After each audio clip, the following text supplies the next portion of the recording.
कि मैं सभी इलेक्ट्रॉनिक मीडिया के ज़रिए ये बताना चाहता हूँ कि भिवंडी का जो म्यूनसिपल कमिश्नर अमूल सागर, पहली बात तो वो सूरज सकल पर्सनालिटी से कहीं से भी कमिश्नर लगता नहीं। मुझे ऐसा लगता है भिवंडी निज़ामपुर शहर महानगर पालिका कॉलेज का 12वीं का स्टूडेंट है वो, नॉट कमिश्नर। इतना बड़ा हादसा होने के बाद वो छुट्टी लेकर बैठा है।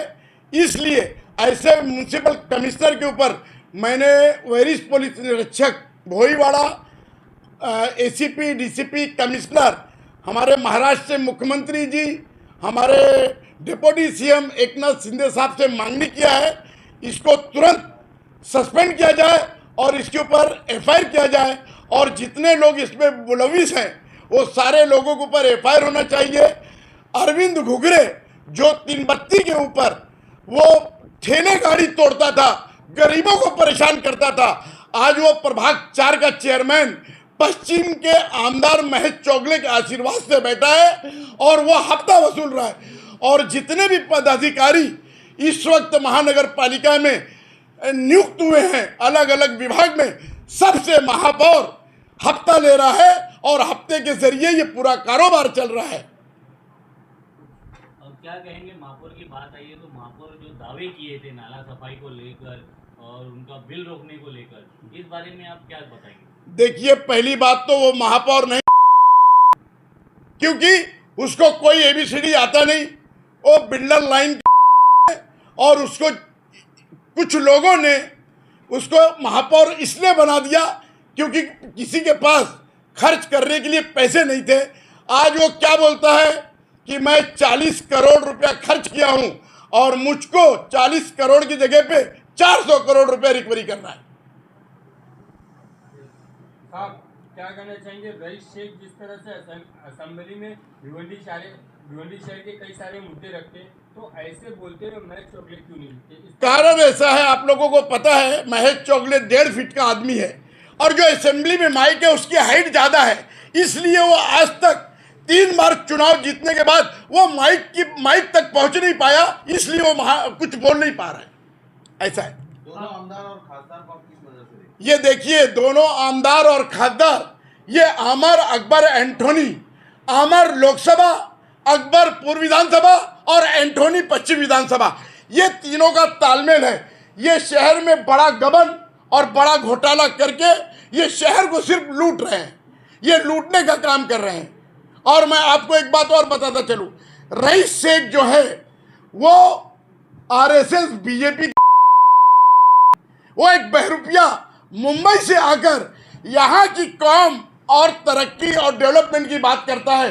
अरे वो अगर मुसलमानों का नेता होता तो अबू हासिम जैसे आदमी को नहीं डसता, वो अपने मालक को ही काट लिया। आप सोचो, पहले उसने अपनी कौम को डस लिया, तो वो मैं ऐसा कहना चाहता हूँ आप लोग के माध्यम से। बाले मामा ने जो वक्फ बोर्ड पर वोटिंग में गैर हाजिरी थे, उसके बारे में आप क्या कहना चाहेंगे? मैं ये कहना चाहूंगा कि बालिया मामा पूरा भिवंडी शहर कर रहा था, उनको लगा ये सेकुलर है।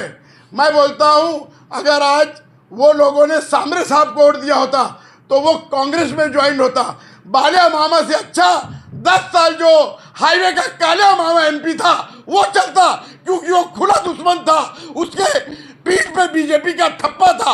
हमको कालिया मामा चलता मगर बालिया मामा नहीं चलेगा। पुलिस ने लैंड ओनर यानी जमीन मालिक के ऊपर कार्रवाई क्यों नहीं की? हर बार आप देखेंगे, मुमरा से लेके भिवंडी में, मुमरा में भी पहली इमारत गिरी थी, भिवंडी में भी काफ़ी इमारत गिरी है।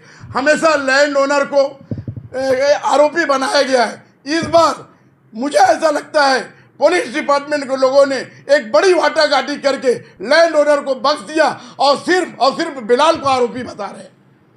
आपके ऊपर 2020 में केस लगाए गए थे, जो शीतल रावत वो फिर से क्राइम ब्रांच में आ गए हैं। वो अपने पापों का प्रायश्चित करने आया है, मैं ऐसा समझ सकता हूँ। साहब, ये जो बिल्डिंग का हादसा हुआ है, इसमें क्या लग रहा है आपको?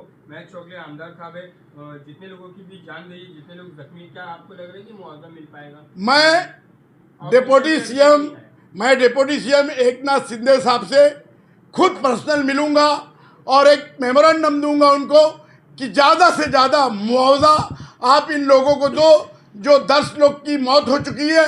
मगर मैं ये कहूँगा कि मुआवजा से ज़्यादा फैमिली के लोग इम्पोर्टेंट होते हैं। पैसा आज है और कल खर्च हो जाएगा। अब मरने की या मौत की कोई कीमत नहीं होती, मगर फिर भी मैं कोशिश करूंगा सरकार से कि आप लोग ज़्यादा से ज़्यादा मुआवजा दो ताकि ये अपना कहीं घर खरीद के अपना ठिकाना बना सके। भिवंडी शहर के सभी नेता इलेक्शन से पहले टोरेंट पावर को टारगेट करते जी। हैं और अभी फिलहाल में जो इलेक्शन से पहले जो इलेक्शन हुआ है उसमें ये बताया जा रहा है कि टोरेंट 27 में वो उसके बाद में नहीं रहेगी, उसमें आपको क्या कहेंगे? देखिए 2020 में मैं जेल गया, उसके बाद आज तक लल्लू पंजू जो लोग हैं, जो दलाल टाइप के लोग हैं, जो इलेक्शन में लोगों के पॉलिटिक्स जो ये प्रतिनिधि थे, लोकसभा आमदार और खासदार, उनके बंगले पे पैसे के लिए लाइन लगाने वाले लोग टोरेंट गो करके डीटीपी चला रहे हैं सोशल मीडिया पे।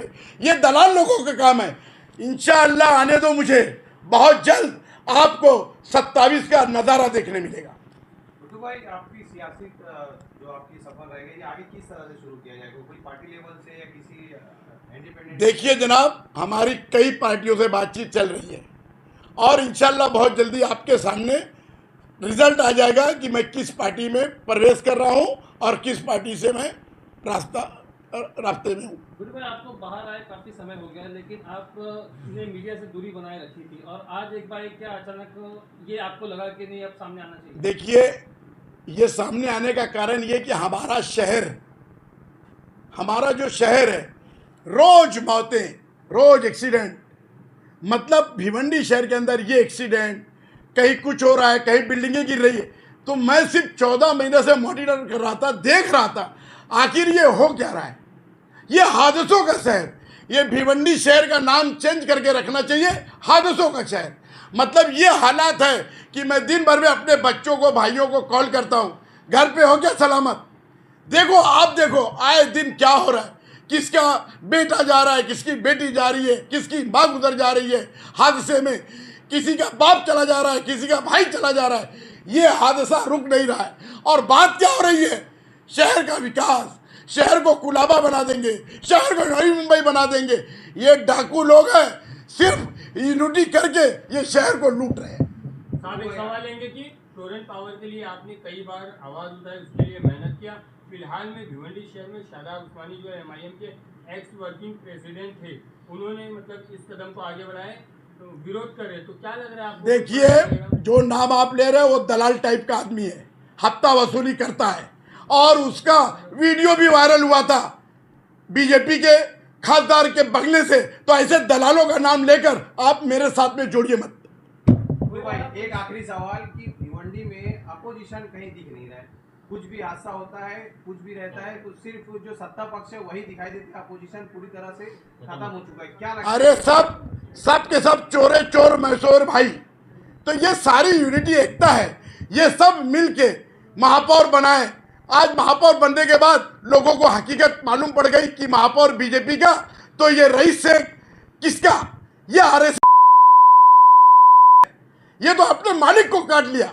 तो आप सोचो ना, आप अपोजिशन, आपका भाई सामने है, इंशाअल्लाह सब पोल खुलेगा। ऐसे बहुत मटेरियल है मेरे पास, ये तो शुरुआत है, यहाँ से मैंने बिस्मिल्लाह किया। इंशाअल्लाह आपके वजह से जो महानगर पालिका पे उर्दू में जो बोर्ड लिखा गया था भिवंडी महानगर पालिका, आज वो मिटा हुआ है और कोई उसके खिलाफ आवाज नहीं उठा रहे। आपकी ये बात सुनकर मुझे बहुत शर्म आ रही है कि काफ़ी तादाद में मुस्लिम नगर सेवक हैं। अगर उन्होंने वोट के ऊपर ध्यान नहीं दिया तो खालिद गुड्डू मंडे को फिर से लेटर देगा और इनको एक डायरेक्शन देगा कि इमीडिएट तुम वो अच्छा वोट बना के उर्दू में भिवंडी महानगर पालिका में लगाओ। न्यूज़ 14 भिवंडी से जुड़े रहिए, हमें सोशल मीडिया पर फॉलो करें, चैनल को लाइक, शेयर और सब्सक्राइब करें। खबर या जानकारी के लिए संपर्क करें। Thank you.